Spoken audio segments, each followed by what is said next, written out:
Le Royaume-Uni et les États-Unis ont tous deux condamné l'attaque de l'Iran contre Israël lors d'une réunion d'urgence du Conseil de sécurité des Nations Unies dimanche.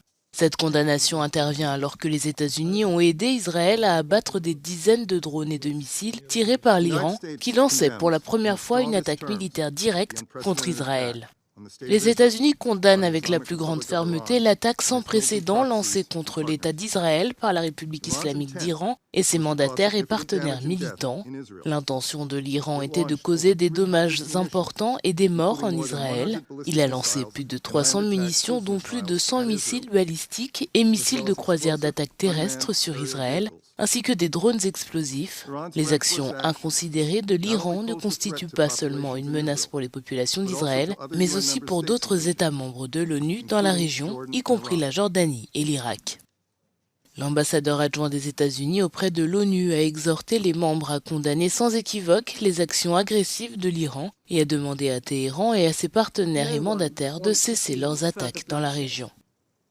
Personne ne veut voir d'autres effusions de sang. Le Royaume-Uni continue de travailler d'urgence aux côtés de la communauté internationale pour stabiliser la situation et empêcher une nouvelle escalade.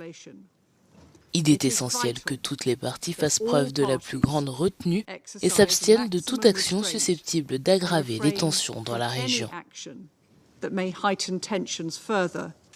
Les autorités israéliennes ont déclaré que 99% des armes entrant dans le pays ont été abattues sans causer de dommages significatifs. Le Moyen-Orient est au bord du gouffre. Les populations de la région sont confrontées au danger réel d'un conflit dévastateur à grande échelle. Le moment est venu de désamorcer et de désescalader le conflit. C'est le moment de faire preuve de la plus grande retenue.